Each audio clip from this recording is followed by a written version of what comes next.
வணக்கம். நம்மோட தொடர் எதிர்ப்புகளையும் மீறி எஸ்ஐஆர் பணிகள் தொடங்கிடுச்சு. மக்கள் நிறைய பேருக்கு எஸ்ஐஆர் பற்றி இன்னமும் முழுசாக தெரியல. இந்த நிலையில் எஸ்ஐஆரை திமுக ஏன் எதிர்க்கிறோம்னு விளக்கவும், நம்ம வாக்குரிமையை எப்படி பாதுகாத்துக் கொள்வதுன்னு வழிகாட்டவும் தான் இந்த வீடியோ. சரியான உண்மையான வாக்காளர் பட்டியல் தான் நியாயமான தேர்தலுக்கு அடிப்படை. எனவே வாக்காளர் பட்டியல் திருத்தம் செய்யப்படுறத நாம் எதிர்க்கலை. ஆனால் போதுமான கால அவகாசம் தராமல் எலெக்ஷனுக்கு சில மாதங்களே இருக்கிற நிலையில் இதை அவசரமாக செய்கிறது சரியாக இருக்காது என்பது தான் நம்முடைய நிலைப்பாடு. தேர்தல் ஆணையத்தோட கூட்டு சேர்ந்து வாக்காளர் பட்டியலில் பாஜக எப்படியெல்லாம் மோசடி பண்ணியிருக்குன்னு மக்களவை எதிர்க்கட்சி தலைவர் அருமை சகோதரர் ராகுல் காந்தி அவர்கள் பத்திரிகையாளர் சந்திப்பு நடத்தி ஏற்கனவே விளக்கியிருக்கிறார். மாண்புமிகு கேரள மாநிலத்தினுடைய முதலமைச்சர் பினராயி விஜயன் அவர்களும் மாண்புமிகு மேற்கு வங்கத்தினுடைய முதலமைச்சர் மமதா அவர்களும் கூட இந்த எஸ்ஐஆரை தீவிரமாக எதிர்க்கிறாங்க. நாமளும் எஸ்ஐஆர் அறிவித்தப்பவே இது சதின்னு உணர்ந்து எதிர்த்தோம். கூட்டணி கட்சிகளோட கலந்து பேசணும். அனைத்து கட்சி கூட்டம் கூட்டி தீர்மானம் போட்டோம். உச்சநீதிமன்றத்தில் வழக்கு போட்டிருக்கிறோம். வர்ற 11ஆம் தேதி எல்லா மாவட்ட தலைநகரங்கள்லேயும் மதச்சார்பற்ற முற்போக்கு கூட்டணி சார்பில் ஆர்ப்பாட்டங்களை அறிவிச்சிருக்கிறோம். அதுக்கு முன்னாடி எஸ்ஐஆருக்காக வழங்கப்படுகிற கணக்கீட்டு படிவத்திலேயே எத்தனை பிரச்சனைகள் குழப்பங்கள் இருக்குன்னு உங்களோடு பகிர்ந்துக்கன்னு நினைக்கிறேன். இதோ எனக்கு கூட இந்த எனுமரேஷன் ஃபாரம் கொடுத்துருக்குறாங்க. உங்களில் சில கையிலையும் இந்த ஃபாரம் இதனால் வந்து சேர்ந்துருக்கும். இதில் முதல்ல நம்முடைய விவரங்களை கேட்குறாங்க. அதுக்கு அடுத்தபடியாக முந்தைய வாக்காளர் திருத்தப்பட்டியலில் உள்ள வாக்காளருடைய உறவினரின் பெயர் கேட்கப்பட்டிருக்கு. உறவினர்னா யார்? அப்பாவா, அம்மாவா, அண்ணனா, தங்கையா, கணவனா, மனைவியா, பசங்களா, யார்? எல்லாரும் தானே வாக்காளர் பட்டியல் இருப்பாங்க. இதில் ஏதாவது தெளிவு இருக்கா? வாக்காளருடைய உறவினர் பெயர்னு சொல்லப்பட்டிருக்கக்கூடிய இடத்துல முதல்ல பெயரும் பிறகு வாக்காளரின் புகைப்பட அடையாள அட்டை எண் என்றும் கேட்கப்பட்டிருக்கு. மூன்றாவதாக மீண்டும் உறவினர் பெயர்னு கேட்கப்பட்டிருக்கு. முதல்ல யார் பேரை எழுதணும்? எந்த வாக்காளர் விண்ணப்பிக்கிறாரோ அவர் பெயரா அல்லது உறவினர் பேரா? சின்ன தப்பு இருந்தால் கூட தேர்தல் ஆணையம் அந்த படிவத்தை ஏற்றுக்காம வாக்காளர் பட்டியலிருந்து பெயரை நீக்கிற ஆபத்தும் இருக்குது. நினச்சி பார்க்கவே அச்சமாக இருக்குது. நல்லா படித்து அறிவார்ந்த பெரும் பொறுப்புகள் இருக்கக்கூடியவங்க கூட இந்த கணக்கீட்டு படிவத்தை பார்த்தா அவங்களுக்கு தலை சுற்றிடும். இந்த படிவத்தில் வாக்காளரோட புகைப்படத்தை அச்சிட்டு தற்போதைய புகைப்படத்தை ஒட்டணும்னு சொல்லப்பட்டிருக்கு.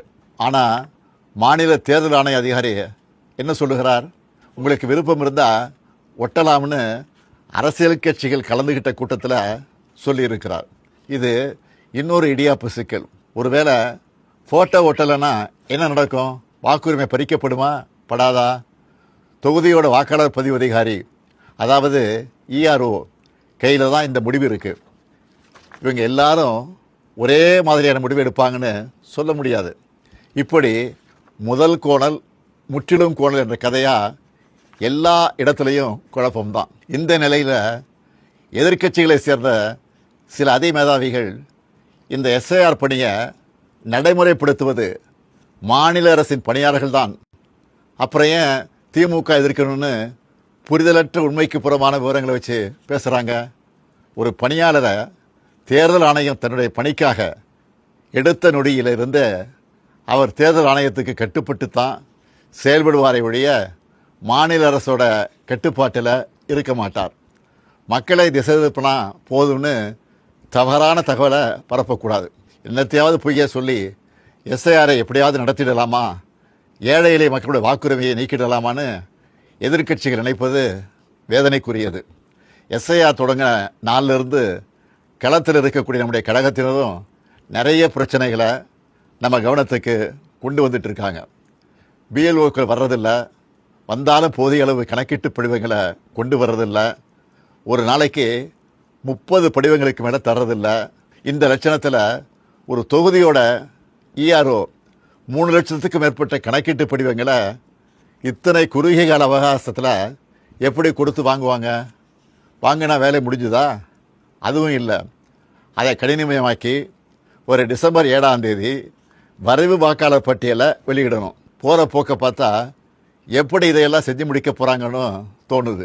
திராவிட முன்னேற்ற கழகமும் கூட்டணி கட்சிகளும் தொடர்ந்து சொல்லிட்டு வர்றது போல அதிக அளவிலான வாக்காளர்கள் நீக்கப்படுவாங்க நச்சம் இதன் மூலம் உறுதியாகுது.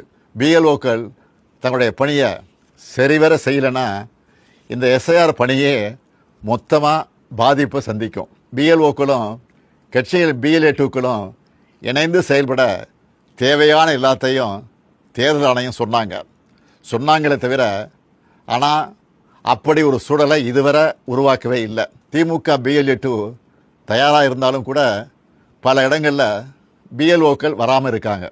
இதையெல்லாம் மீறித்தான் நம்ம செயல் வீரர்கள் விழிப்பாக செயல்பட்டு வராங்க. உங்களுடைய வாக்கு நீக்கப்படுமா என்று கேட்டால் அப்படி ஒரு அபாயம் நிச்சயம் இருக்குது, இல்லைன்னு சொல்லிட முடியாது. அதை தடுக்கணும்னா உங்கள் பகுதிக்குரிய பிஎல்ஓ யாருன்னு கேட்டு அவர்கிட்ட இருந்து கணக்கீட்டு படிவத்தை வாங்கி சரியாக நிரப்பி திரும்ப சமர்ப்பிக்கணும். அதுக்கான ஒப்புகை சீட்டையும் மறக்காமல் வாங்கணும். இதுதான் உங்களுடைய வாக்குரிமையை பாதுகாக்கும்.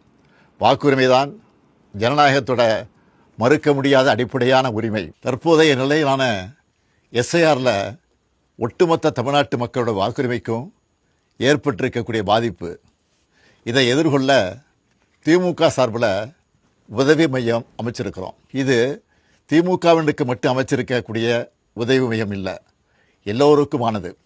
அதனால் கழக நிர்வாகிகள் மட்டும் இல்லாமல் எஸ்ஐஆரால் பாதிக்கப்படுற அனைத்து பொதுமக்களும் நாங்கள் அறிவிச்சிருக்கக்கூடிய 80654200 200220 என்ற, மறுபடியும் சொல்கிறேன், 80654200 200220 என்ற உதவி எண்ணை தொடர்பு கொண்டு உங்கள் சந்தேகங்களை தீர்த்துக்கலாம். உங்களுக்கு தேவையான வழிகாட்டுதல்களை பெறலாம். தமிழ்நாட்டு மக்களின் வாக்குரிமையை காக்க திமுக உங்கள் தோழனா துணை நிற்க தயாராக இருக்குது. நம் வாக்குரிமையை பறிக்கக்கூடிய ஆபத்து வாசல் தேடி வந்துடுச்சு. அனைவரும் ஒன்றிணைந்து செயல்பட்டு விழிப்போடு இருந்து தமிழ்நாட்டில் ஜனநாயகம் படுகொலை செய்யப்படாமல் பாதுகாப்போம். எஸ்ஐஆரின் சதிவலையில் சிக்காமல் நம்ம வாக்குரிமையை நிலைநாட்டுவோம். நன்றி, வணக்கம்.